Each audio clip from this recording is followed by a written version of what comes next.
Have you been feeling a strange restlessness lately? A subtle pull that you can't quite explain? You're not alone. Many twin flames around the world are sensing something powerful, yet they can't put it into words. That's because what we often call the rapture is not what we've been taught to expect. It's not some grand celestial escape. It's not an outer phenomenon. It's an inner revolution, and most people are missing it completely.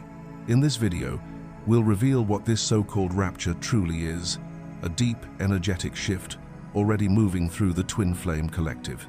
We'll walk you through the precise moment it began on the September 25 equinox and help you decode the signals you've likely already felt in your body and soul. We'll show you how the divine masculine and divine feminine are receiving the same call in radically different ways, and why it's not asking for permission, it's asking for truth. By the end of this video, you'll stop looking to the sky for the trumpet and start listening to the frequency in your chest.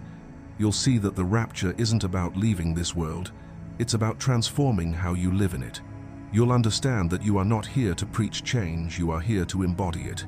Your boundaries will grow cleaner, your choices will become fearless, and your presence will begin to ripple through the collective like a quiet revolution. This isn't about escape, it's about sacred assignment. Stay until the end, because the truth you've been waiting for has already begun, and if you've been feeling the mirror turning on, then this message is meant for you. Number 1. The shift from reaction to response. What if the rapture wasn't a spectacle in the sky, but a shift in your chest? For those walking the twin flame path, the rapture doesn't arrive in a flash of light or a sudden disappearance. It unfolds as a subtle, sacred revolution from within. This transformation isn't about vanishing, it's about bringing a new consciousness, a higher map, into an old world still ruled by fear and patterns. The true shift begins not on the outside, but in the deepest recesses of your inner being through inner union. When that union stabilizes within you, something miraculous starts to happen. The outer world, once chaotic and unrecognizable, begins to mirror your new inner alignment. The old loop, the painful dance of runner and chaser, starts to dissolve, not because someone gave up, but because the nervous system learns a new language, a language of safety, a language of grounded love. What used to trigger you no longer takes you out of yourself. Instead, it invites awareness. Instead of flinching, you breathe. Instead of chasing, you listen. This is the quiet evidence of a sacred evolution. Since the September equinox, many twin flames have felt something different, almost intangible. A gentle but clear line has been drawn. You may have sensed a soft separation forming, almost like two versions of your life now standing side by side. In one version, the same arguments echo, the same energy loops play on repeat, but in the other, clarity begins to rise, slow, warm, and unmistakable like sunlight cutting through fog. You start noticing it in the smallest places, in your work, in friendships, in routines that once felt familiar and safe. Now, those same patterns might feel heavy, tight, or suffocating. And yet, this isn't about abandoning people or becoming cold. It's about honoring the truth of your energy, honoring accuracy, no longer playing roles for the sake of peace, no longer dimming your light to soothe others' discomfort. For the divine masculine, this shift often emerges as a quiet but powerful pull to simplify, to repair, to take responsibility not from guilt, but from clarity. For the divine feminine, it feels like a soft but unwavering refusal to overextend, overgive, or overperform. She stops trying to prove her worth. She simply embodies it. Both expressions are love in motion. Both are frequencies of reunion, even when they move in silence. And here's what most people overlook. The trumpet of awakening never shouts. It never threatens. It simply vibrates through your body in such a way that you can never quite move the same again. Once you've felt it, you're changed. The ground beneath you shifts permanently. The one who ran begins to feel an inner pressure not to escape, but to reorganize. They retreat not out of fear, but to reconstruct their foundation. Meanwhile, the one who chased begins to feel a quiet pull to simply be, to stay present without reaching, to stand tall without pleading. The dynamic collapses, roles dissolve. In their place, something deeper begins. maturity, compassion, sovereignty. Reaction becomes response. Drama becomes truth. Need becomes knowing. You begin to sense one another again, deeper than words. The telepathy grows stronger. You wake at 3:33 a.m., heart warm, breath still, knowing without question that they just thought of you, that your soul was touched across time and distance, that your connection is not bound by the physical, but by truth. This is how love evolves, not with noise, but with precision, not with spectacle, but with presence. The shift is already happening. The question is, are you listening? Number 2, mirroring, timing, and the magnetic field. The subtle synchronization of inner work and outer signs.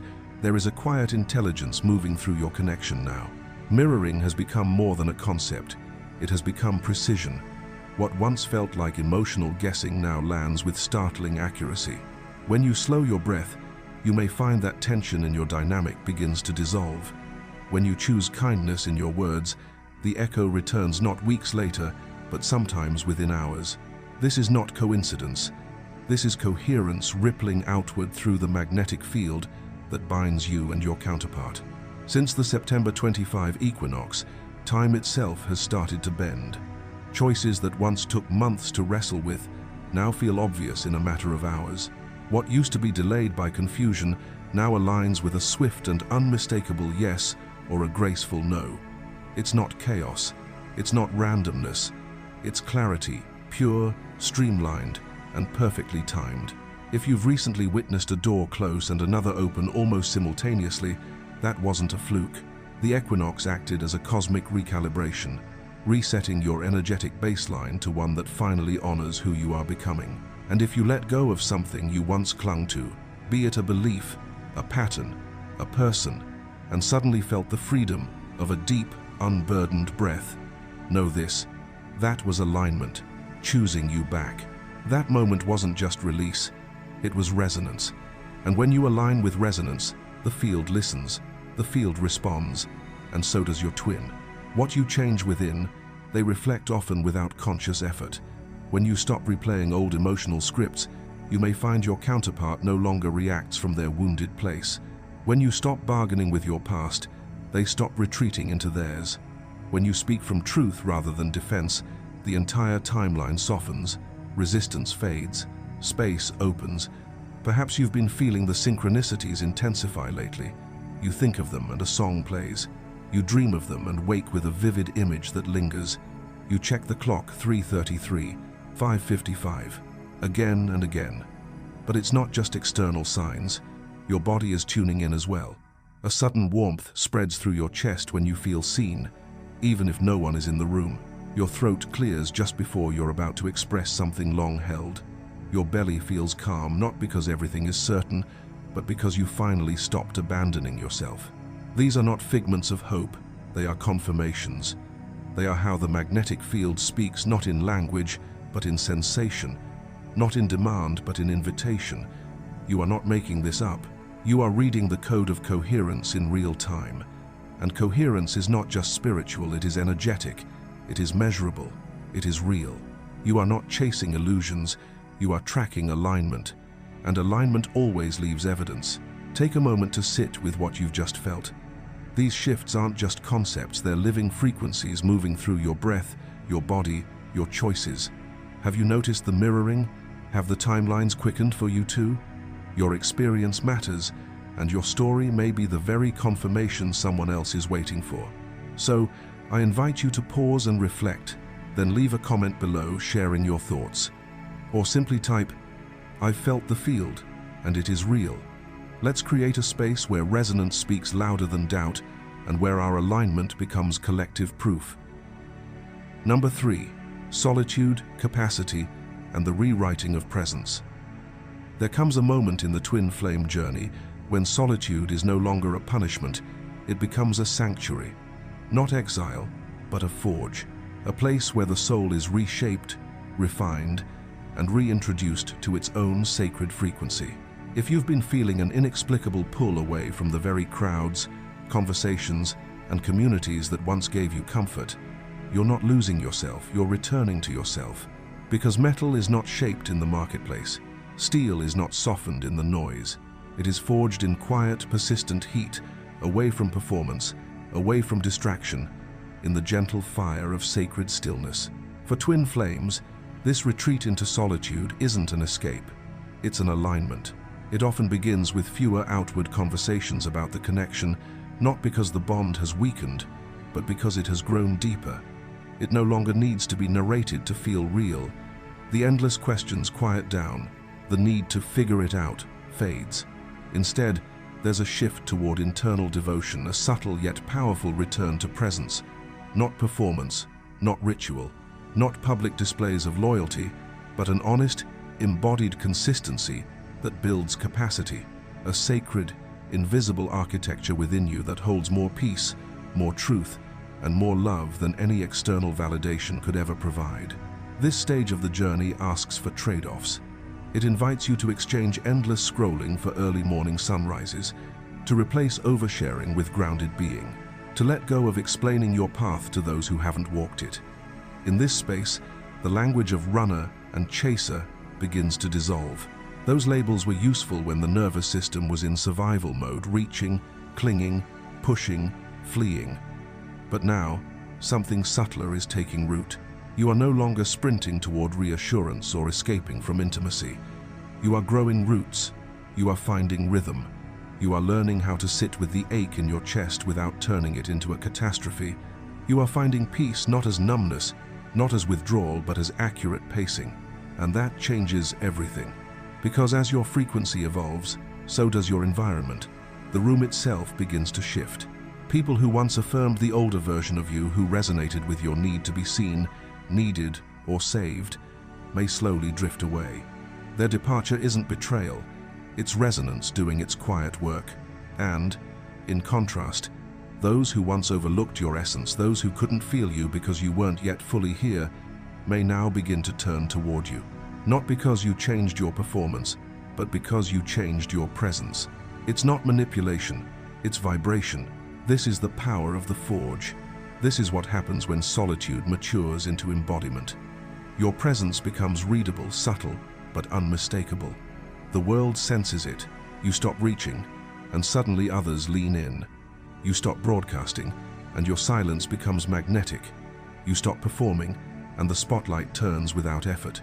Respect begins to flow not as a prize for pretending to have it all together, but as a natural reflection of the internal standard you now hold for yourself.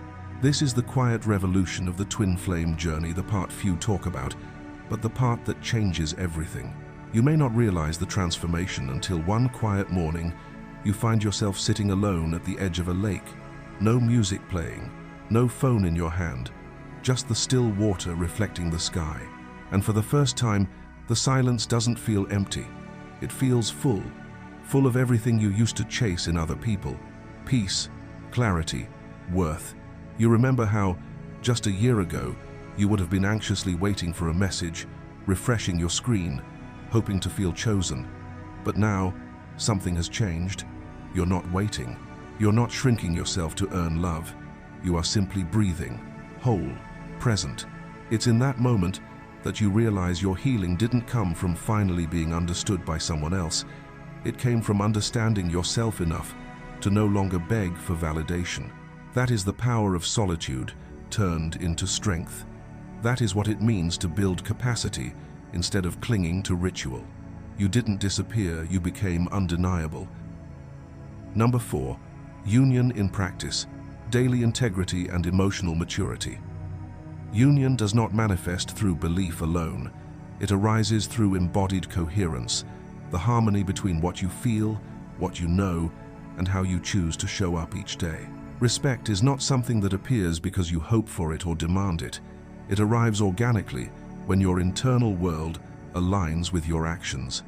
That's what the recent equinox revealed to so many on this path. It did not reward anyone, nor did it punish. It simply illuminated the truth, showing who had already begun living in alignment and who was still performing a version of themselves for love, approval, or validation. That's why fear and panic now feel hollow, almost like a distant echo from another timeline. The dramas that once consumed you no longer hold power, like shadows that vanish the moment light is introduced, and that light is the gentle truth you now choose to stand in. Every step you take in emotional integrity, no matter how small, breaks another chain of illusion.